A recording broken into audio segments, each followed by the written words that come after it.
Okay everybody, welcome joining back again on this podcast. आज हमारा जो टॉपिक है वो ओमान के हवाले से ही है, लेकिन थोड़ा सा डिफरेंट है क्योंकि हमने पिछली पॉडकास्ट में हमने डिस्कस की थी जो ओमान की जो रेजिडेंशियल रियल एस्टेट जिस तरह से डेवलप हो रही है और किस तरह से वहाँ पे फॉरेनर्स जो हैं अब वो आ रहे हैं, क्योंकि ओमानी गवर्नमेंट ने उसको ओपन कर दिया है फॉरेनर्स के लिए कि वहाँ जाके आप फ्री जोन में प्रॉपर्टी खरीद सकते हैं। और ना सिर्फ प्रॉपर्टी खरीद सकते हैं बल्कि प्रॉपर्टी के साथ आप रेजिडेंसी भी हासिल कर सकते हैं। आज का जो टॉपिक है वो है तो ओमान से रिलेटेड, लेकिन रेजिडेंशियल रियल एस्टेट थोड़ा सा हट के है क्योंकि हम आज एक्सप्लोर करेंगे जो कि एक नया सी पोर्ट बनने जा रहा है ओमान में, दुकुम के नाम से।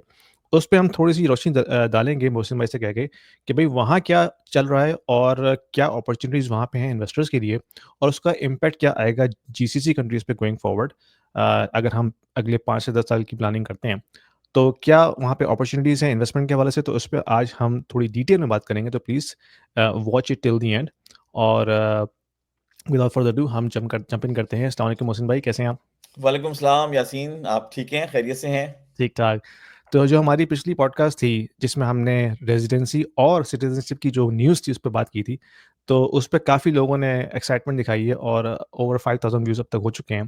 तो क्यों हुँ। ना हम उसी को कंटिन्यू करें और आज हम थोड़ा-सा एक डिफरेंट एंगल से इसको कवर करते हैं कि भई रेज़िडेंशियल इन्वेस्टमेंट तो ठीक है, एक एंगल है, एक और दूसरा एंगल भी है जिसके ज़रिए आप रेज़िडेंसी हासिल कर सकते हैं ओमान में।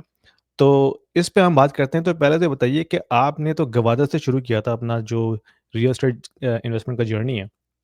तो गवादर से दुकुम, ये दुकुम की जो कहानी ये क्या है, थोड़ा-सा इस पे एक्सप्लेन करें? यार जैसा कि लोगों ने पहले शायद देखी हो पॉडकास्ट, तो उसमें मैंने बताया था कि वही गवादर से हम स्टार्ट हुए और जब हमें लगा कि गवादर में कुछ ख़ास जान नहीं है, तो मेरा ओमान काफ़ी आना-जाना हो रहा था उस ज़माने में, तो मैंने वहाँ ज़िक्र किया कि गवादर का, तो उन्होंने कहा कि यार अच्छा, ओमान भी अपना एक गवादर बना रहा है। तो हम दुखे हुए थे गवादर के, हमने कहा हैं ओमान गवादर बना रहा है? कहते हाँ, यहाँ पे एक दुकुम पोर्ट बन रहा है। तो हमने, मेरा कज़न था वहाँ पे, उसके साथ फिर हम सुबह-सुबह में खासे 4 ब 5 बजे निकले, 5 साढ़े 5 घंटे की ड्राइव थी मस्कत से, और फिर हम वहाँ पहुँचे और फिर हमने जो है वहाँ एक्सपीरियंस किया। अच्छा, वो देख के मुझे ऐसा लगा, और मैं सबको ये बता रहा हूँ कि प्रोबब्ली ऐसे ही होगा कि 200 साल पहले कराची जो है वो पोर्ट सिटी अगर बन रहा होगा तो प्रोबब्ली ऐसे ही बन रहा होगा। लेकिन फ़र्क ये था कराची का और यहाँ का, वो ये कि यहाँ का जो इंफ्रास्ट्रक्चर है, जो इन्होंने डिप्लॉय किया हुआ है, वो वर्ल्ड क्लास इंफ्रास्ट्रक्चर है। लोगों को नहीं पता होगा, मुझे भी बहुत रिसेंटली पता चला है कि ओमान का जो रोड नेटवर्क है, जो क्वालिटी ऑफ रोड्स हैं और जो रोड नेटवर्क है, वो दुनिया में 8th रैंक करता है। 8th 8th अच्छा। 8th रैंक करता है हुँ, ओमान का जो इंफ्रास्ट्रक्चर है। क्योंकि जब भी मैं वहाँ होता था, मैं हमेशा उसको बड़ा एन्जॉय करता था। मैं कहता था यार, इनकी सड़कें कितनी ज़बरदस्त बनी हुई हैं, इनके ब्रिजेस कितने ज़बरदस्त बने हुए हैं। इन्होंने बड़ा कमाल काम किया, और माउंटेन्स हैं, अल हज़ार माउंटेन्स हैं इनके पास, तो वो आसान नहीं है इंफ्रास्ट्रक्चर डिप्लॉय करना ऐसी जगह पे ना, हुँ, पहाड़ काट-काट के इन्होंने इन्होंने बनाई ये चीज़ें। तो वो फिर जब रिसर्च की तो पता चला कि ये 8th रैंकिंग के ऊपर है। तो वो इन्होंने उस लेवल का इंफ्रास्ट्रक्चर जो है वो दुको में डिप्लॉय किया हुआ था उस वक़्त। तो ये मैं कब की बड़ा बात है? हैरान। हाँ जब जी। आपने फर्स्ट टाइम डिस्कवर किया था, कब की यार बात ये है ये? 2018 की बात है, अच्छा, जब यानी मेरा कि जाना हुआ था। ऑलमोस्ट 7 साल हो चुके हैं इस बात को भी। जी, ऑलमोस्ट हुँ, 7 साल हो चुके हैं, और तो उस फिर तो वक़्त उस वक़्त से लेके अब तक काफ़ी डेवलपमेंट और हो चुकी होगी ना? Duqm is hmm. My baby. Duqm को मैं ग्रो करते हुए देख रहा हूँ मेरे ख्याल में ये जो 2018 आपकी 18 बैकग्राउंड से। पिक्चर है, ये उसी की है, दुकान की ही उसी है? पोर्ट की है, और पुरानी पिक्चर है ये, हुँ, क्योंकि अब तो पोर्ट ऑपरेशनल हो गया है। कोई एवरेज में देख रहा था, कोई पिछले 2 ढाई सालों के अंदर कोई 2500 वेसल जो है वो विजिट कर चुका है दुकुम पोर्ट को। और हुँ, मैं पहले ज़रा मैप खोलूँ ताकि लोगों को थोड़ा आइडिया हो जाए कि हम क्या बात कर रहे हैं, क्योंकि लोकेशन मैटर करती है इसके हुँ। अंदर। तो मैं अपना स्क्रीन शेयर करता हूँ।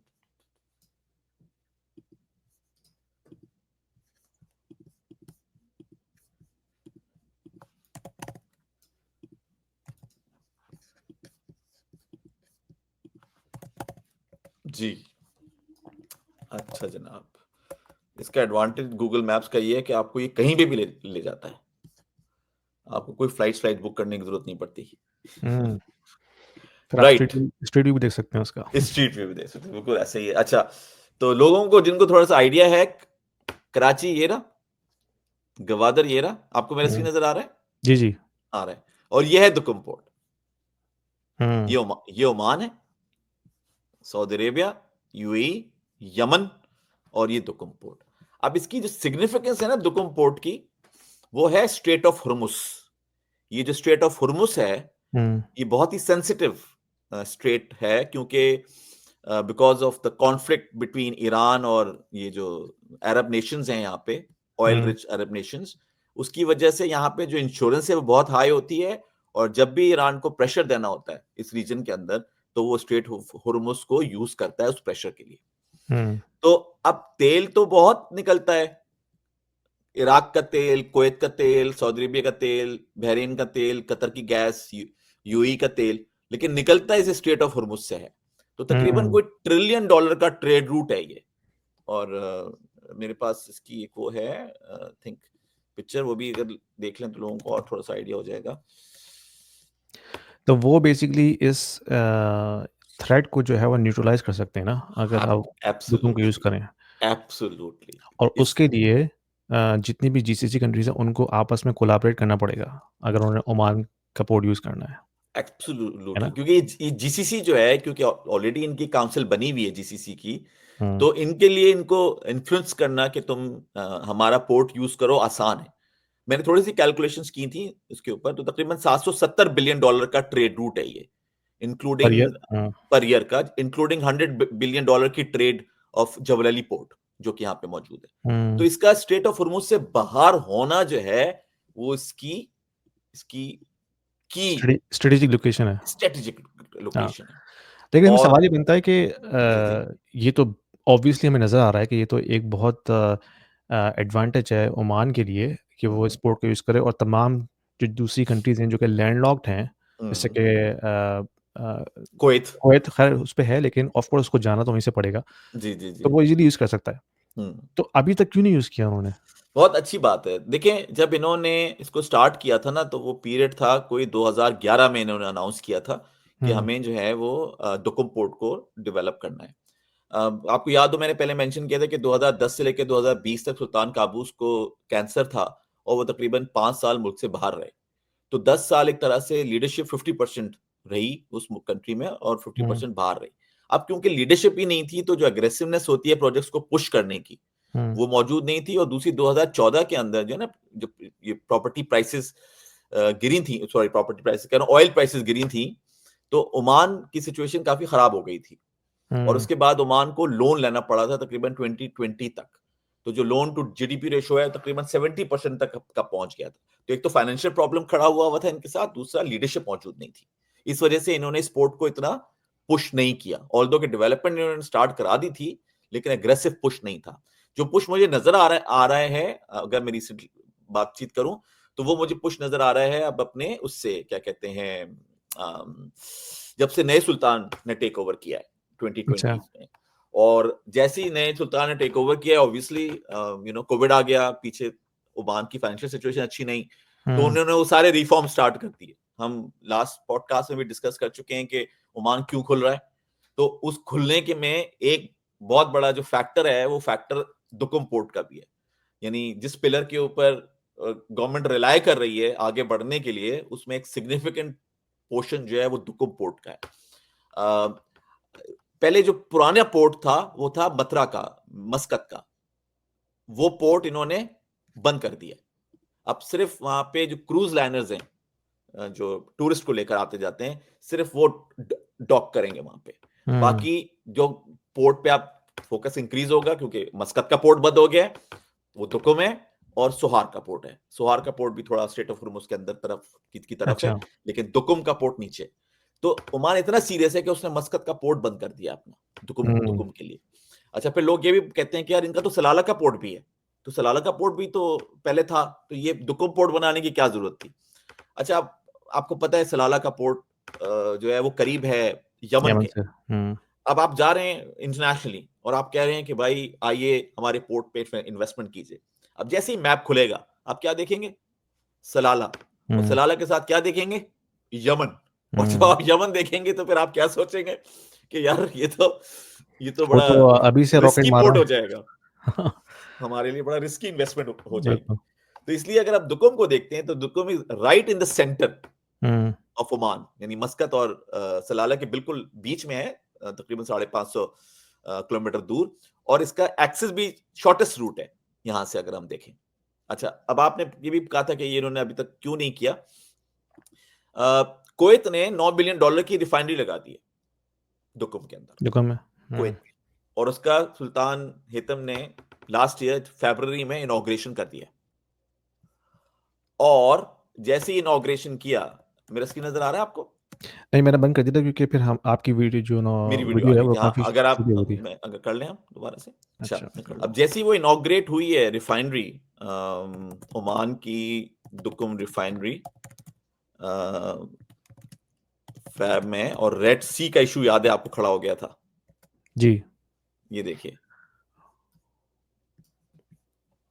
Oman 9 billion refinery could benefit as Red Sea disruption. जैसे ही रिफाइनरी खुली है, वैसे ही ये फुल कैपेसिटी पर रन होना शुरू हो गई थी, क्योंकि सारे जहाज आके आके खड़े हो गए थे यहाँ पे। हम्म। इसकी लोकेशन इतनी इतनी इंपॉर्टेंट है।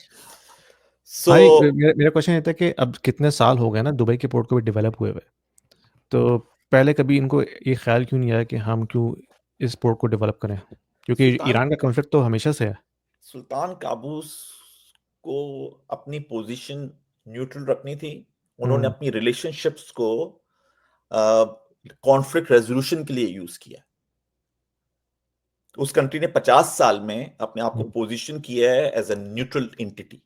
हम्म। जब न्यूट्रल एंटिटी आप अपने आप को पोजीशन करते हैं, तो आप फेवर्स नहीं एक्सेप्ट करते और ना किसी को देते हैं, क्योंकि अगर आप इस तरह से करना शुरू करेंगे तो फिर आपको इन्फ्लुएंस होना होना पड़ेगा। हम्म। तो ये जो सोच आई थी, ये सोच तो इराक ईरान जंग में आई थी। ये सोच जो है कि दुकुम यूज करना चाहिए ये पोर्ट साइट के ऊपर, ये आई थी सोच ईरान इराक जंग, लेकिन उन्होंने इसको ज्यादा पुश नहीं किया था। और दूसरी ये कि जो लीडरशिप उस पीरियड के अंदर थी, वो लीडरशिप अब नहीं है। जिस लीडरशिप ने स्टार्ट किया था, वो लीडरशिप अब नहीं है। अब वाकई जरूरत पड़ गई है एक्टिव करने की, क्योंकि चारा नहीं है, हाँ। ये तो करना ही करना पड़ेगा। ईरान का थ्रेट जा नहीं रहा। तो अब इस जगह को हर सूरत में यूज करना है। फिर एक और बड़ी इंपॉर्टेंट बात, लॉजिस्टिक्स पे बड़ा प्रॉब्लम क्रिएट हुआ चाइना के अंदर जब कोविड आया, हम्म। और दुनिया में बड़ी मुसीबत खड़ी हो गई थी because of supply chain issues from China. तो जो चाइना से पहले, सॉरी, कोविड से पहले जो हमारा डिस्कशन होता था, वही होता था कि जी अपनी फैक्ट्री बंद करो, चाइना में फैक्ट्री खोलो, अपनी फैक्ट्री बंद करो, चाइना में फैक्ट्री खोलो, या किसी चाइनीज फैक्ट्री के साथ एग्रीमेंट कर लो। हर जो था फैक्ट्री ओनर, वो यही सोच रहा होता था। जैसे कोविड आया, प्रॉब्लम क्रिएट हुई, तो सबके सब वापस स्टार्ट हो गया कि भाई वहां से फैक्ट्रियां निकालो, तो वहां से फैक्ट्रियां निकालो। तो अब मैन्युफैक्चरिंग जो है वो शिफ्ट हो रही है। इवन चाइना को $10 बिलियन खर्च करेगा दुकुम पोर्ट के ऊपर। चाइना खुद, उनका बेल्ट एंड रोड का जो प्रोजेक्ट है, उसका पार्ट है दुकुम पोर्ट। और उसकी वजह से, चाइना की वजह से, यूके ने अपना ट्रेनिंग कैंप खोल लिया है वहां पे दुकुम के अंदर। यूएस के एयरक्राफ्ट कैरियर्स उसको विजिट कर रहे हैं हर कुछ महीनों के बाद उस लोकेशन को। तो स्ट्रैटेजिक लोकेशन भी बड़ी क्रिटिकल है मैन्युफैक्चरिंग पॉइंट ऑफ व्यू से भी, क्योंकि ये गेटवे है पूरा का पूरा मिडिल ईस्ट के लिए, अफ्रीका के लिए, उसके लिए बड़ा इंपॉर्टेंट है। तो मैंने थोड़ा सा स्कैन किया था इंटरनेट के ऊपर, तो तकरीबन कोई 24 कंट्रीज $85 बिलियन की इन्वेस्टमेंट करने जा रहे हैं दुकुम के ऊपर आने वाले 5 से 10 सालों के अंदर, जिसमें रिफाइनरी ऑपरेशन हो चुकी है। इंडिया का जिंदाल शदीद का शायद नाम सुना हो आपने, बहुत बड़ा स्टील मेकर्स हैं। उनका उनका $3 बिलियन का ग्रीन स्टील का प्रोजेक्ट का ग्राउंड ब्रेकिंग लास्ट ईयर हो चुकी है। सऊदीज आ रहे हैं पेट्रोकेमिकल प्लांट लगाने के लिए, इस साल एक्सपेक्टेड है कि वो उनकी ग्राउंड ब्रेकिंग स्टार्ट हो जाएगी। फिर कनाडा आ रहा है ग्रीन स्टील लेके। कतर की जो फैक्ट्री है उसकी ऑटोमोबाइल की, जो फीफा में बसें यूज हुई हैं, वो दुकुम से गई थी कतर के अंदर। तो इस वक्त इतना इंपॉर्टेंट ये पोर्ट है। और ऑब्वियसली ये भी एक पॉइंट निकलता है कि जी जबल अली का तो कंपटीशन, तो मैंने उस वक्त भी उनसे कहा था कि दरअसल जबल अली को ना जो मैनेज करते हैं वो डीपी वर्ल्ड वाले करते हैं, दुबई पोर्ट्स वर्ल्ड, और मोर देन 70 पोर्ट्स को वो मैनेज कर रहे हैं पूरी दुनिया के अंदर। इवन जो ये P&O वाली कंपनी है, ये उसको ओन करते हैं वो। तो वो दे आर द किंग्स, ये वो लोग हैं जो चाइना से कॉम्पीट करते हैं। तो कुछ डीपी वर्ल्ड कोई छोटी मोटी चीज नहीं है। तो वो उनके लिए दुकुम पोर्ट जो है वो कॉम्प्लीमेंट है। कॉम्प्लीमेंट ये कि इवेंचुअली वो आ जाएंगे साथ काम करने के लिए, क्योंकि कोई फायदा थोड़ी है उस कंपटीशन का। क्योंकि जीसीसी जो है वो अब एक तरह की सिंगल एंटिटी में कन्वर्ट हो रहा है, जैसे शेंगन है या ईयू है का कॉन्सेप्ट है। इसीलिए अब जो नए सुल्तान आए हैं वो जब भी बाहर जाते हैं बिजनेस डील लेके आते हैं। जब भी बाहर गए बिजनेस डील लेके आए। इवन अभी लास्ट ईयर यूएई गए हुए थे तो कोई 128 बिलियन डॉलर, सॉरी बिलियन दरहम्स की डील्स साइन की हैं इन्होंने इनके साथ। तो पहली दफा ओमान जो है वो अपनी रिलेशनशिप्स को एक टेंजिबल रिलेशनशिप में कन्वर्ट कर रहा है। ये फर्स्ट टाइम हो रहा है, इससे पहले नहीं हुआ था। इतना सीरियसली नहीं हुआ था। और क्यों नहीं हुआ था सर? वो जब तक तेल था तो सभी एंजॉय कर रहे थे ना। अब तेल, जब मोहम्मद बिन सलमान ने कहा कि तेल तो जा रहा है, हमें तो चेंज करना है, तो जब बिग ब्रदर ऑफ जीसीसी कह रहा है कि हमें तो चेंज करना है, तो जितने छोटे ब्रदर्स हैं वो क्या करेंगे? वो चाहे ना चाहे क्या करेंगे? वही करेंगे जो बिग ब्रदर कर रहा है। तो सऊदी अरेबिया का जो पुश आया हुआ है ना उस रीजन के ऊपर, वो बहुत बड़ा ट्रिगर है लोगों को स्पीड अप करने के लिए कि इस अपॉर्चुनिटी का हमें फायदा उठाना चाहिए जो सऊदी अरेबिया ने पुश किया है। क्योंकि अगर इस अपॉर्चुनिटी का हमने फायदा नहीं उठाया तो we will be the losers. हम बहुत कुछ लूज कर जाएंगे। तो अब जो नई लीडरशिप आई हुई है वो बिल्कुल अलाइंड है इन चीजों के साथ कि हमें अपना, इवन इनका 2040 का जो जो वो है विजन है, उसमें ये 70% अभी तो ऑयल डिपेंडेंट है। 70 से 10% पे जाना है इनको।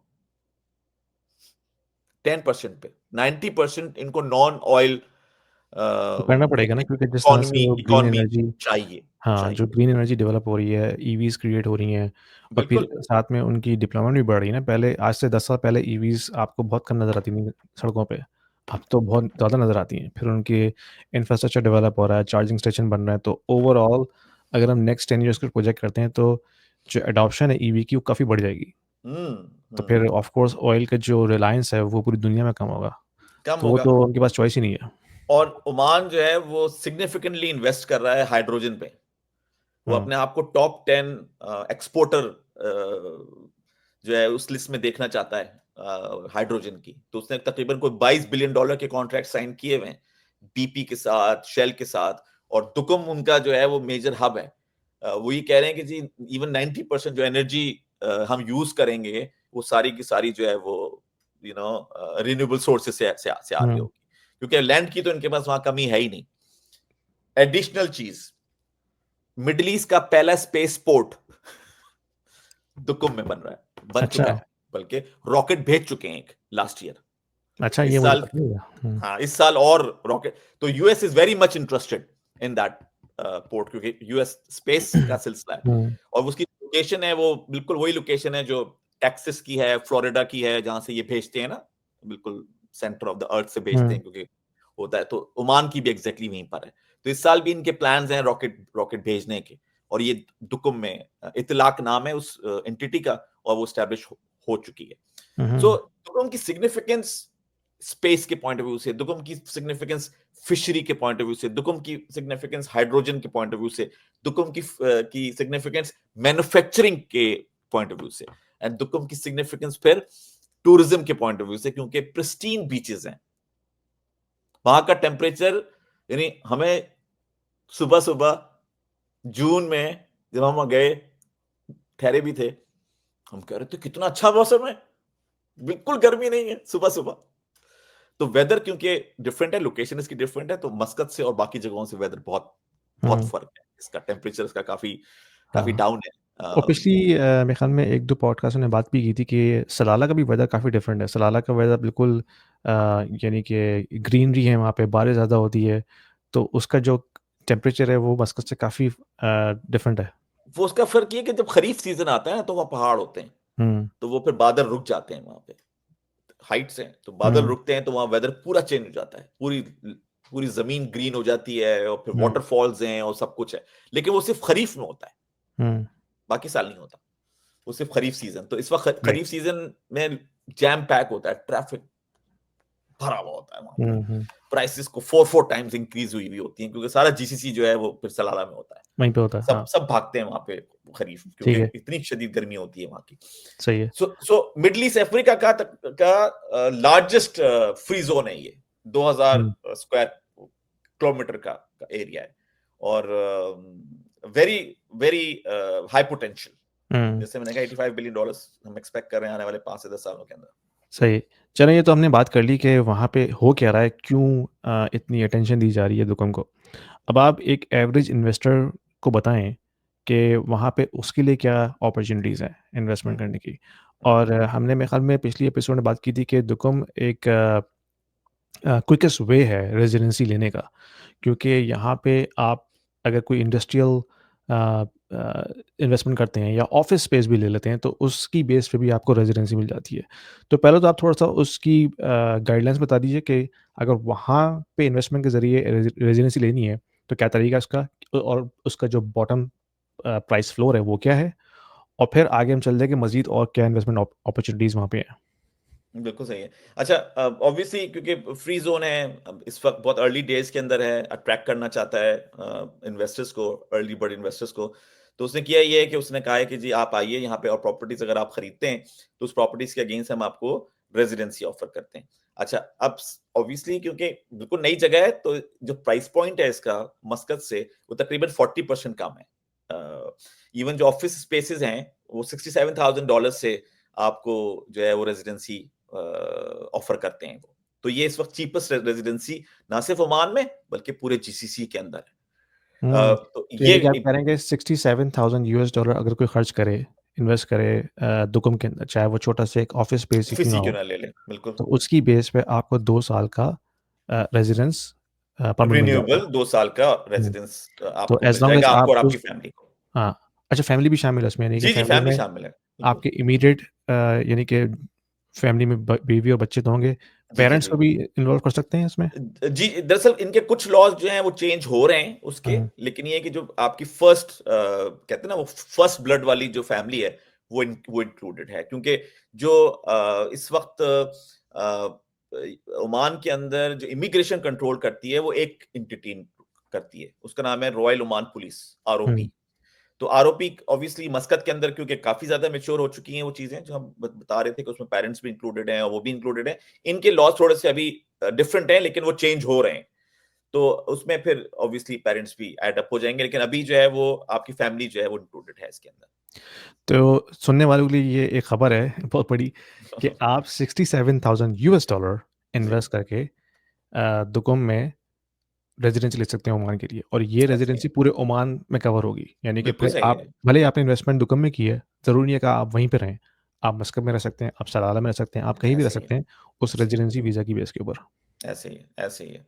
क्योंकि वो एक सिंगल एंटिटी है ना, तो वो तो हुँ। आपको आपको ओमान का रेजिडेंस वीजा मिल रहा है, आपको दुकुम का रेजिडेंस वीजा नहीं मिल रहा। हुँ। तो आप कहीं पे भी रह सकते हैं उसको, और लोगों ने बहुत सारे जो ओमान के अंदर लोग हैं, जो बिजनेस कर रहे हैं या जॉब्स कर रहे हैं, उन्होंने दुको में इसलिए इन्वेस्टमेंट की है कि इन केस अगर उनकी जॉब चली जाती है या इन केस अगर उनका बिजनेस आगे पीछे होता है, तो कम से कम ओमान छोड़ के ना हाँ। जाना पड़े। तो इसलिए, तो अब उसमें जो एक ऑब्वियसली थोड़ा सा ये लॉन्ग टर्म है, क्योंकि वो डेवलप हो रहा है, तो आपको उसको थोड़ा टाइम देना पड़ेगा। तो अगर आप उसको सेल करना चाहते हैं, तो आइडियल टाइम सेल करने का आफ्टर 5 इयर्स है, हुँ। 2030 के बाद की बात है। लेकिन इन द मीन टाइम अगर आप सेल करना चाहते हैं, तो आप उसको सेल नहीं कर पाएंगे, क्योंकि मार्केट अभी बहुत ही अर्ली स्टेज के अंदर है। तो ये कि ऑब्वियसली प्राइस उसकी कम है, लेकिन चैलेंजेस हैं कुछ उसके उसके साथ, और ये हर प्रॉपर्टी के साथ होता है, किसी न किसी तरह के चैलेंजेस होते हैं। लेकिन डिपेंड ये करता है कि आपके कौन से ऑब्जेक्टिव जो हैं वो मीट कर रहा है। तो अगर आप उसको इस स्केल पे डालेंगे कि मुझे रेजिडेंसीज कौन-कौन से कंट्रीज ऑफर कर रहे हैं, किस-किस प्राइसेस पे कर रहे हैं, और मैं सिटीजनशिप की बात नहीं कर रहा ऑब्वियसली, सिर्फ रेजिडेंसीज की बात कर रहा हूँ, तो उसमें दुकुम जो है वो सबसे चीपेस्ट निकल कर आएगा आपके सामने। क्योंकि मैं बहुत से लोगों को देखता हूँ और कुछ लोगों को मैं फॉलो भी करता हूँ, वो भी इस तरह के ऑप्शंस लोगों को दे रहे होते हैं कि भाई आप कैरेबियन में सिटीजनशिप ले लें, या आप हंगरी में जो है रेजिडेंसी ले लें, और 3 साल गुज़ारते हैं, 4 साल गुज़ारते हैं, फिर आपको सिटीज़नशिप मिल जाती है। तो बहुत से ऐसे लोग हैं जिनको मल्टीपल ऑप्शंस की ज़रूरत रहती है, चाहे वो टैक्स पर्पसेस के लिए हो जी, या फिर दूसरी आपकी वजूहत होती हैं, जियोपॉलिटिकल इश्यूज़ हैं। ऐसे तो ही है। वो चाहते हैं कि उनके पास बैकअप में 1 या 2 ऑप्शन ऐसे हों, जहाँ पे जाके वो रह सकें।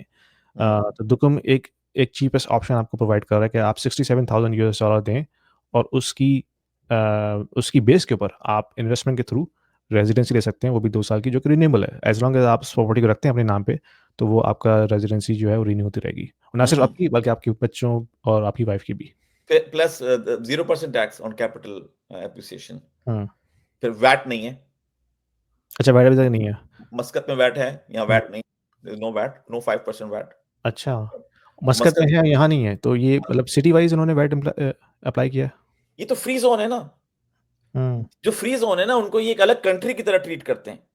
अच्छा, तो क्या हर जगह थोड़ा-सा बता फ्री दीजिए ऑडियंस के लिए कि फ्री ज़ोन में और जो नॉर्मल एरियाज़ हैं मस्कत में, क्या फ़र्क है दोनों में?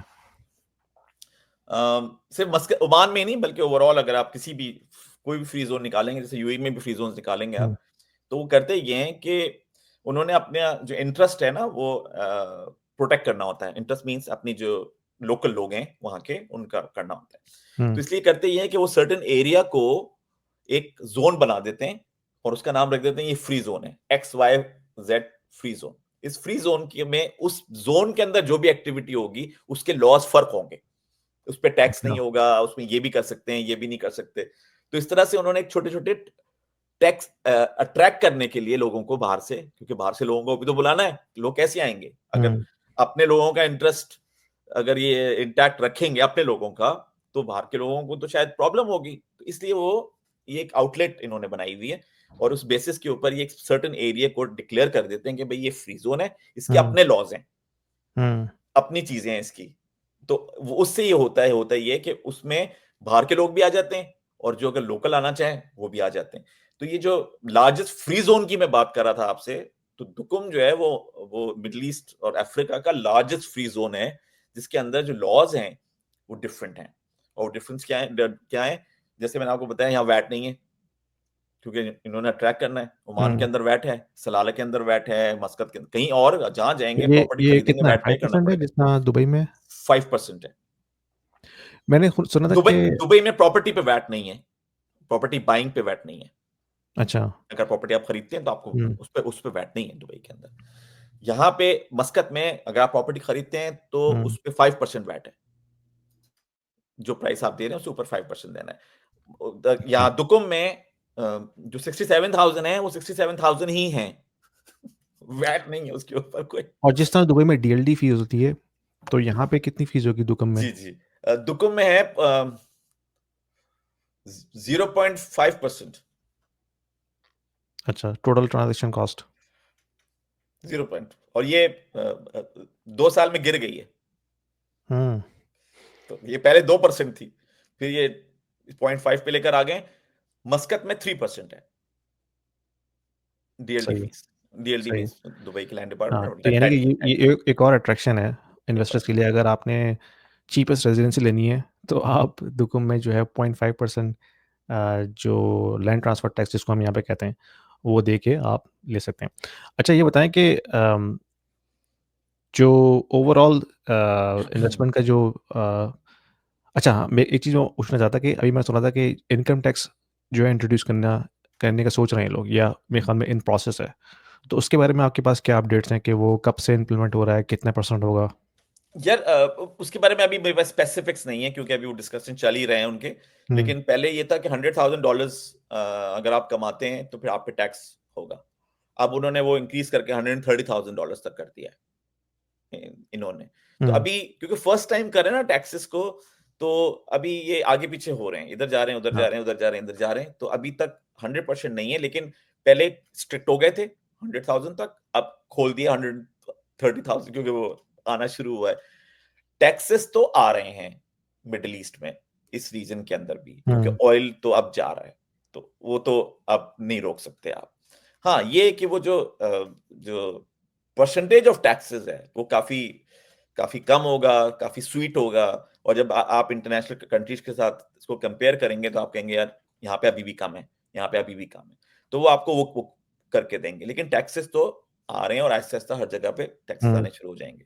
और एक पॉइंट और ये भी था कि जब हम ये कहते हैं ना कि बड़े बड़े लोग निकल रहे हैं बड़े बड़े कंट्रीज से, कनाडा से निकल रहे हैं और यूके से निकल रहे हैं और यूएस से, तो अब ये कंट्रीज कोई आराम से तो नहीं बैठेंगे, इनका तो बड़ा नुकसान है जब बड़े बड़े लोग वहां से निकलेंगे और ऐसी छोटी छोटी जगहों पे जाके मूव कर जाएंगे। तो टैक्सेस जो हैं वो यहाँ ये लोग पे करते हैं 30% 40%, उस टैक्स की वजह से यहाँ की इकोनॉमी चलती हैं। तो जब ये यहाँ से निकलेंगे तो नुकसान होगा इनका। तो ये भी प्रेशराइज कर रहे हैं उन कंट्रीज को कि ये कोई ना कोई टैक्स ऐड करो, कोई ना कोई टैक्स ऐड करो, क्योंकि अगर तुम टैक्स ऐड नहीं करोगे तो ऑब्वियसली उनका फाइनेंशियल मसल है वेस्टर्न कंट्रीज का, बैंकिंग सिस्टम्स हैं इनके सारे। तो अगर आप उनके गुड बुक्स में नहीं होंगे तो उन कंट्रीज के लिए फिर प्रॉब्लम स्टार्ट होगी। तो लॉजिकल भी बनता है कि वहां पे टैक्स इनको हर सूरत में करना पड़ेगा सूनर और लेटर। तो लोग अगर सोच के आ रहे हैं कि जी मैं तो सारी जिंदगी टैक्स फ्री वहां पे रहूंगा, नहीं। अब आपने ऐसे बात की ना, कुछ लोग कहते हैं हंगरी चलते हैं, वहां ये कर लेते हैं, कैरिबियन जाते हैं वहां ये कर लेते हैं। तो प्रोबेबली आपको अपने आप को ना एक ग्लोबल सिटीजन बनाना होगा और उसमें ये सोचना होगा कि मुझे किस चीज का फायदा कहाँ मिलता है। तो अगर मैं इस चीज का फायदा मुझे यहाँ मिलता है तो मैं इसको ऐसे देखूं, और मैं इस चीज का फायदा मुझे वहां मिलता है तो मैं इसको वैसे देखूं। लेकिन ये सोचना है कि मैं कहीं जाऊं और मुझे सारे फायदे मिल जाएंगे, मैं वहां से आगे जिंदगी में बहुत मुश्किल होगा। हर कंट्री में आपको हर चीज नहीं नहीं मिलेगी। कहीं तो कुछ लाइफस्टाइल मिलेगा तो टैक्सेस चढ़े हुए होंगे, टैक्सेस मिलेंगे तो दूसरे इश्यूज खड़े हुए होंगे। तो वो पिक एंड चूज करना पड़ेगा आपको कि किस चीज के लिए मैं क्यों क्या चीज यूज राइट। करूं। कुछ आइडिया को कितने परसेंट इनकम टैक्स ये इशू मतलब इंट्रोड्यूस करने वाले हैं? 5% की बात कर रहे हैं। हाँ, 5% फिर भी अभी भी बहुत कम है, यानी कि कनाडा में हम क्लोज टू 40 to 50% टैक्स पे करते हैं। ये तो अभी स्टार्ट हुए हैं ना हाँ, 5% से। तो हाँ, वो ये ना, आई थिंक स्लोली ग्रेजुअली जब इनकी इकोनॉमी स्ट्रांग होना शुरू हो जाएंगी ना, तो ये आहिस्ता आहिस्ता डिफरेंट चीजें। दुबई में टैक्स तो है ना, सालिक नहीं पे करते आप। हाँ, पार्किंग्स इतनी इतनी महंगी पार्किंग्स हैं वहां की, तो वो आप नहीं पे करते क्या? तो बिल्कुल। ये कि एज अ सर्विस टैक्स ले लेंगे आपसे वो। हुँ, ऐसी चीजें इंप्लीमेंट करेंगे कि आप कहेंगे यार ये मैं यूज करता हूं तभी तो पैसे देता हूं, हाँ, मैं यूज करता बिल्कुल। हूं तभी तो पैसे देता हूं। फिर इस तरह से हो जाएगा। वो टैक्स का जो लफ्ज है ना कि डिफॉल्ट में मैंने आपसे पैसे उठा लिए, हुँ, अब जो मर्जी है मैं करूं वो उन पैसों का। हाँ, अब मैं आपसे पैसे लूं स्वीडन में और खर्च करूं लंदन में, क्या फर्क हुँ, पड़ता है आपको? क्या क्या फर्क पड़ता है? प्रॉब्लली उससे ये एक नया मॉडल निकाल रहे हैं कि भाई लोगों को एज अ सर्विस लगे और दुख भी ना हो देते हुए। तो ऑब्वियसली हाँ, टैक्स की नई बातें सोच रहे हैं ना इसके ऊपर कि क्या क्या किस तरह से किया जाए। राइट। और Dubai is I think is a trail blazer ना, वो तो देख रहा है इसको कि मैं क्या हुँ, कैसे इस चीज को एड्रेस कर सकता हूँ। ठीक है। तो ये है अब आप पॉइंट अब जी। आप थोड़ा-सा प्रोजेक्ट्स पे थोड़ा-सा रोशनी डाल दें बिल्कुल बिल्कुल बिल्कुल। कि हमने बात कर ली कि भई इम्पोर्टेंस क्या है दुकुम की, क्या हो रहा है, क्या एडवांसमेंट है, कितनी इन्वेस्टमेंट आ रही है। अब आप अगर कोई एवरेज बंदा देख रहा है यूएस से या कनाडा से या यूके से या इवन ऑस्ट्रेलिया से, तो अगर उसने इस अपॉर्च्युनिटी का फ़ायदा उठाना है तो 67,000 में क्या मिलेगा और कहाँ बिल्कुल मिलेगा? बिल्कुल बिल्कुल बिल्कुल जबरदस्त। मैं अपना स्क्रीन शेयर कर रहा हूँ ठीक है। क्योंकि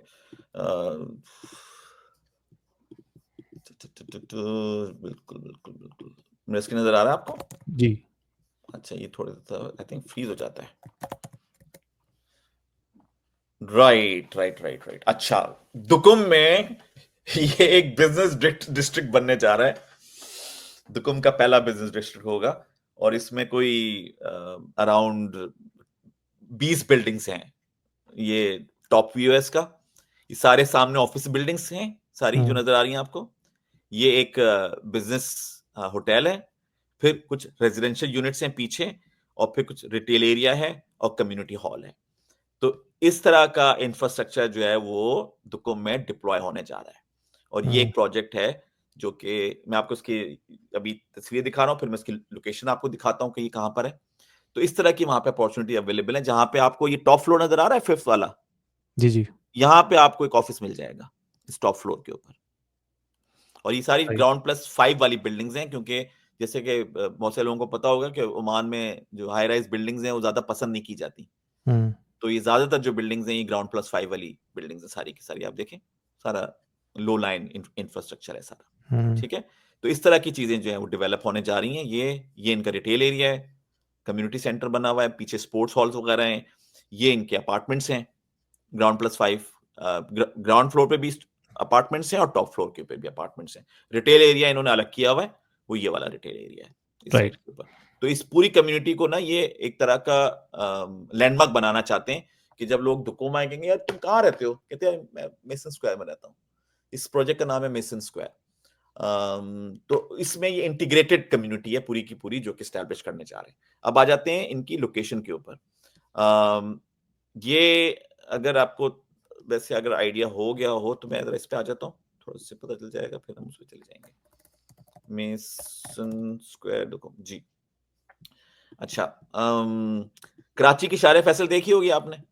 जी जी, बहुत अच्छी तरह याद है। बहुत अच्छी तरह याद है आपको। देखें, एक तरफ है सी पोर्ट, हम्म। पोर्ट ऑफ दुकुम, और एक तरफ है एयरपोर्ट। हम्म। ये प्रोजेक्ट नर्सरी के ऊपर है। अच्छा। समझ गया ना आप कहां पर है फिर ये? Right in the heart of Duqm. Right. ठीक है, और इस सड़क का नाम है सुल्तान काबूस रोड। और ये कितना इस वक्त बन चुका है? अभी बिल्कुल इनिशियल 80 फेज में है। 80% कंप्लीट हो गया। 80% कंप्लीट हो गया? अच्छा, जी जी तो जी, अगर 80% लेट्स से इस साल डिलीवरीज हैं। इस साल डिलीवरी है, इसका मतलब इस अगर साल कोई डिलीवरी हो रही है। बुकिंग करता है अभी, तो विद इन 1 ईयर आपको रेजिडेंसी मिल जाएगी। एब्सोल्युटली, यही तो गेम है इसका। हम्म। ये तो गेम है इसका कि अगर आप लेते हैं तो। तो अच्छा देखने अब वाले अगर देख रहे हैं, उनको एक दफ़ा मैं और रिमाइंड करा दूं कि अगर आपने चीपेस्ट एंड क्विकेस्ट रेजिडेंसी लेनी है जीसीसी कंट्री में, तो वो ये अपॉर्चुनिटी है। $67 विद इन लाइक 1 ईयर आपको रेजिडेंसी मिल सकती है, और उस एब्सोल्युटली रेजिडेंसी के बेस के ऊपर आप पूरे ओमान में कहीं भी रह सकते हैं। बिल्कुल ऐसा ही है, बिल्कुल ऐसा ही है। तो ये है इनकी लोकेशन। अब मैं वापस आ जाता हूँ उसके ऊपर, इसके ऊपर। ये इनका है मास्टर प्लान। हम्म। ठीक है, ये रहा एयरपोर्ट, ये रहा सी पोर्ट, ये रहा प्रोजेक्ट। इस प्रोजेक्ट के आसपास stadiums, hospitals, grand mask, civic district होगा। हम्म। तो एक तरह से आप, टू बी ऑनेस्ट, सदर में जाके प्रॉपर्टी खरीद रहे हैं। हाँ। अच्छा, हमने इस तो वक्त ये आपको ऑफिस सदर नहीं की लग रहा। ऑफिस इन्वेस्टमेंट की बात कर ली ना। अब अगर किसी ने लेट से सोचना है कि यार मैं ऑफिस ही क्यों लूँ, क्योंकि मुझे ऑफिस तो यूज़ करना नहीं होगा, हो सकता है मैं अगले 5 साल में अपार्टमेंट को यूज़ कर लूँ बिल्कुल ऐसा या ही है। उसको रेंट पे चढ़ा दूँ, या जो भी हूँ। बिल्कुल, तो अगर अपार्टमेंट लेना चाहे तो वो उनकी प्राइस रेंजेस क्या है? मैं बता देता हूँ आपको। हुँ। एक तो ये कि ये फ्रंट की जितनी बिल्डिंग्स हैं ये ऑफिस बिल्डिंग्स हैं सारी, हुँ। राइट, ये सारी। और ये पीछे की 4 जो हैं ये रेजिडेंशियल बिल्डिंग्स हैं। 4, अच्छा। 1 2 3 4 रेजिडेंशियल बिल्डिंग्स हैं। ठीक है, इसमें ये वाली बिल्डिंग और ये वाला ऑफिस, ये 2 बिल्डिंग्स इस साल डिलीवर हो रही हैं इस सही है। साल, राइट। तो इन्होंने 18 बिल्डिंगें अभी और बनानी है। हुँ। डेवलपर क्या कर रहा है, वो ये कर रहा है कि कैनिबलाइज नहीं कर रहा। वो कह रहा है मैं डिमांड एंड सप्लाई के साथ साथ चलूंगा, जैसे जैसे डिमांड आएगी वैसे वैसे मैं प्रोजेक्ट आगे लेके हाँ, जाऊंगा। तो ये नहीं कर रहा कि वो सारी की होल्ड सारी लगती है 20 ना। बिल्डिंगें खड़ी कर दी, पता चला आधी बिल्डिंगें खाली हैं। वो हाँ, ये बिल्कुल जो ये नहीं कर चाइना रहा, में हुआ इस वक़्त। यहाँ बिल्कुल ये नहीं कर रहा है। हुँ। ये बिल्कुल देख देख के चल रहे हैं, दुकुम की स्पीड के साथ। ठीक है, एक पॉइंट मैं आपको और बताऊं, इन्होंने जब लॉन्च किया था ना, तो जब पहली बिल्डिंग लॉन्च की थी वो ये थी।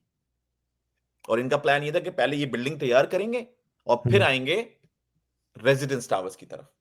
राइट। लेकिन जब ये बिल्डिंग स्टार्ट हो गई तो इनके पास रिक्वायरमेंट आनी शुरू हो गई कि यार कोई अपार्टमेंट्स कहाँ हैं आपके, हुँ। यहाँ तो अपार्टमेंट्स की जरूरत पड़ेगी। अच्छा, ये जो भी बन रहा है ना, जो नजर आ रहा है आपको, ये ए ग्रेड बन रहा है सब। ए ग्रेड, आप समझ रहे हैं दुबई क्वालिटी के पॉइंट ऑफ व्यू से, अच्छा। सब ए ग्रेड इंफ्रास्ट्रक्चर है ये, राइट। ये वो नहीं है नीचे 4 दुकानें और ऊपर 8 अपार्टमेंट्स, ये वो नहीं है, नहीं होती वो जो हुँ। बिल्डिंगें होती हैं hmm, stand hmm. Alone buildings. ये वो नहीं है, ये तो high profile A grade offices बन रहे हैं सारे, बैंक्स आएंगे यहाँ पे, इस तरह की चीजें बनेंगी। तो उसमें लोगों ने कहा यार हमें तो यहाँ ए ग्रेड वो नहीं है, अपार्टमेंट्स नहीं है, हमें तो ए ग्रेड अपार्टमेंट्स चाहिए। तो इन्होंने ये बिल्डिंग लेट स्टार्ट की थी, ये वाली, लेकिन ये डिलीवर दोनों एक साथ हो रही हैं, ये भी और ये भी। तो मैं ये बताना चाह रहा हूं आपको कि डेवलपर का इतना शदीद फोकस इस चीज के ऊपर है कि वो कहीं भी ओवर सप्लाई ना कर दे। हुँ। इसलिए बिल्कुल किनारे किनारे पे लेके चल रहा है उसको कि जैसी डिमांड आएगी वैसी मैं सप्लाई दूंगा। जो कि अच्छी बात है ना, क्योंकि अभी चाइना में उन्होंने देखा क्या हुआ है, चाइना में यही उन्होंने हुआ। मास लेवल पे जो है कंस्ट्रक्शन की है लास्ट 10 ईयर्स के अंदर, अब वो खाली पड़ी हुई हैं, हाँ और वहाँ पे हाँ, बहुत बड़ा क्राइसिस आया हुआ है रियल एस्टेट का। बिल्कुल बिल्कुल ऐसे ही है। अच्छा, आ जाते हैं अपार्टमेंट्स की तरफ। यार ये हुँ। बड़ा अच्छा चार्ट है, मेरे ख्याल से समरी है, हुँ, तो हुँ। लोगों को बड़ा आसानी से आइडिया हो जाएगा। ये है अपार्टमेंट्स का चार्ट। मतलब अगर आपको यूएस डॉलर के अंदर एक स्टूडियो चाहिए हुँ, तो वो तकरीबन $78,000 का मिल जाएगा आपको, ठीक है। ठीक है। 1 बेड $85,000 का मिल जाएगा, 2 बेड $117,000 का मिल जाएगा, और ये मुझे चेक करना पड़ेगा ये ऑफर अभी है या नहीं। नहीं, हुँ, 2 बेड जो है वो उन्होंने डिस्काउंट पे लगाया हुआ है। फिर तो इतना ज़्यादा फ़र्क नहीं है मस्कत की प्राइसेज़ से। अ, अब इससे तो है ना, जैसे स्टूडियो है वो हुँ, 96, और दूसरा एक और फर्क इसलिए भी नहीं है कि भाई ये तो 2 साल से बिक रहा है ना, हुँ, तो कंटिन्यूअसली प्राइस इंक्रीज़ हो रही है। अच्छा। तो अगर आप 2 साल पहले खरीदते तो ये आपको और सस्ता मिलता। हुँ, हुँ। अब तो प्राइसेज़ इंक्रीज़ हो रही हैं। अब ये जो नया डेवलपर जो एली सबूर की हम नहीं बात कर रहे थे, जी, जी। इन्होंने जो लॉन्च किया स्टूडियो वहाँ पे, वो 95-96,000 का है हुँ, स्टूडियो। यहाँ का स्टूडियो जो है वो $78,000 का है। राइट, क्योंकि अब इन स्टूडियो से उनके पास कुछ 1-2 रह गए हैं। सही है। अवेलेबिलिटी तो बहुत लिमिटेड है इनके पास। 2 बेड्स इनके पास हैं, अगर किसी को लॉन्ग टर्म के लिए लेना है, 4-5 साल के लिए छोड़ दे, तो इसका जो वो है कैपिटल गेन वो बहुत हुँ, बहुत ज़बरदस्त होगा। लेकिन हुँ, इसको अभी रेंट पे डालना जो है कुछ अरसे के लिए, वो मुश्किल होगा। तो इसीलिए इन्होंने इसके ऊपर ऑफर भी लगाई हुई है। राइट, तो इस तरह के अगर इन्वेस्टर्स हैं जो कि लॉन्ग टर्म खेलना चाहते हैं, उसके लिए दुकुम बड़ी अच्छी अपॉर्चुनिटी है प्राइसिंग के पॉइंट ऑफ व्यू से। ठीक है। तो ऑडियंस में से अगर किसी को मज़ीद इन्फॉर्मेशन चाहिए तो प्लीज़ मेरा जो ईमेल एड्रेस है वो डिस्क्रिप्शन में है। बिल्कुल। आप मुझे ईमेल कीजिए। मैं आपको मौसम में से कनेक्ट कर लूँगा और फिर आप डायरेक्ट चाहें तो व्हाट्सएप पे कॉल कर लें या गूगल मीट पे कॉल कर लें, तो हम आपको मज़ीद डिटेल्स जो हैं शेयर कर देंगे। तो मौसम भाई इसको रैप अप करते हैं और काफ़ी इंसाइटफुल है और मेरे ख़्याल में इससे चीपेस्ट रेज़िडेंसी इस वक़्त एक स्टैंडर्ड वाले कंट्री में कहीं नहीं मिल रही पूरी दुनिया के अंदर। तो अगर किसी को एक बैकअप ऑप्शन चाहिए, प्लान बी चाहिए, तो दुकुम इज़ वेरी अट्रैक्टिव और ऑफ कोर्स ये लॉन्ग टर्म इन्वेस्टमेंट है। आप इसको 2 साल में फ्लिप करने का ना सोचें। नहीं सोचिए, आपको इसको कम से कम 5 साल के लिए ऐसे ही है। रिटेन करना पड़ेगा। लेकिन हाँ। उस 5 साल में आपको रेज़िडेंसी मिल रही है, आप वहाँ जाके रह सकते हैं। सर्दियों में अगर हुँ। आप कनाडा जैसे ठंडे मुल्क में रहते हैं, तो आपको सर्दियाँ जो हैं, यहाँ से अगर आपको एस्केप करना है, तो मस्कत जो है बहुत ज़बरदस्त जगह है वहाँ रहने के लिए। तो ओमान विदाउट की पॉपुलेशन बड़ी सिग्निफिकेंटली इंक्रीज हो जाती है विंटर्स में। हाँ, हाँ, बिल्कुल, बिल्कुल। तो गाड़ियां नहीं ये मिलती किराए के ऊपर। हाँ, बिल्कुल वो रेंट कार नहीं मिलती, 4x4 वगैरह नहीं मिलेंगी आपको। हुँ, एडवांस बुकिंग चल रही होगी, टू टाइम 3 टाइम, क्योंकि नेचुरल ब्यूटी बहुत है ना। हुँ। तो ये जर्मन्स, बेल्जियंस, ये जितने भी ब्रिटिशर्स यूरोपियंस बहुत हैं, अमेरिकन्स बहुत हैं, आते हैं, कैनेडियंस सब आते होंगे, बहुत आते हैं, बहुत आते हैं, बिल्कुल। बहुत आते हैं। तो कोई last thought before we wrap up मुस्लिम भाई? यार बस ये कि अर्ली बर्ड अपॉर्चुनिटी है ये। अर्ली हाँ, बर्ड जो होता है उसमें ऑब्वियसली रिस्क होता है आपका, लेकिन ये कि अगर आप उस रिस्क को मैनेज कर सकते हैं, तो ये कि मैं समझता हूँ कि लोगों को बहुत फायदा होना है। आने वाले हुँ, 5 से 10 सालों के अंदर दुकुम की जो ग्रोथ है वो काफी सिग्निफिकेंट है, क्योंकि सुल्तान का सबसे इंपॉर्टेंट जो प्रोजेक्ट है पोर्ट के पॉइंट ऑफ व्यू से, एक सिटी बन रहा है। एक सिटी वो अपने महल के पास बना रहे हैं, सुल्तान हुँ। हीथम सिटी, और दूसरा जो सिटी उन्होंने ज़ीरो से स्टार्ट किया है, वो दुक्कुम है। सो और फिर ये ये भी है दोनों ना कि अपॉर्च्युनिटीज़ ये जो प्राइसेज़ आपने दिखाई हैं, ये रहेंगी नहीं। नहीं तो इंक्रीज़ हाँ, हो रही है। मैंने तो ये पुराना इंक्रीज़ हो रही ब्रोशर है टाइम लेकर के आया था। साथ-साथ। हाँ, पुराना ब्रोशर रखा था मैंने, ये देखिए, हुँ। कहाँ गया? ये देखें। 22,000 अच्छा। तो ये तो पुराना है, सिर्फ़ हाँ, 1 साल पुराना। तो हाँ, तो वही है ना कि वो अपॉर्च्युनिटी जो है वो इंक्रीज़ ज़्यादा होगी। देर रहती नहीं है। तो यस। अभी अगर जो प्राइसेज़ हैं वो नेक्स्ट ईयर आपको शायद ना मिलें। तो इस हवाले से प्लीज़ एक्सप्लोर करें और लेट अस नो अगर आपको मज़ीद इन्फॉर्मेशन चाहिए या कोई मज़ीद गाइडलाइन चाहिए तो we can share with you. तो ज़बरदस्त। Thank you very much Waseem भाई और हम इस डिस्कशन को रेगुलर रखेंगे। आज हमने डॉक्यूमेंट बात की, नेक्स्ट वीक हम जो है मज़ीद यूएई की जो अदर मार्केट्स हैं शारजाह, उस पे हम बात करेंगे। तो without further interesting ado market है थैंक्स। वो, बहुत बिल्कुल, इंटरेस्टिंग, क्योंकि मैंने जब उसको स्टडी करना शुरू किया तो मेरे दिमाग में कुछ और चीज़ें थी सारी उसके बारे में। अच्छा। और जब मेरी हाँ, रिसर्च कंप्लीट हुई है तो मेरा दिमाग ही चेंज हो गया था उस मार्केट के तो फिर बारे में। आपने मज़ीद और उस पे डिटेल्स बतानी है कि शारजाह में और क्या हो रहा है। एब्सोल्युटली, ठीक एब्सोल्युटली, है, very interesting upcoming market, very interesting. ठीक है। Okay, thank you very much मुज़िम भाई। नेक्स्ट वीक थैंक यू दोबारा सो मिलते मच। हैं। यासीन, ओके, फिर मुलाकात करते अल्लाह हैं। थैंक यू हाफ़िज़। So much. अल्लाह हाफ़िज़।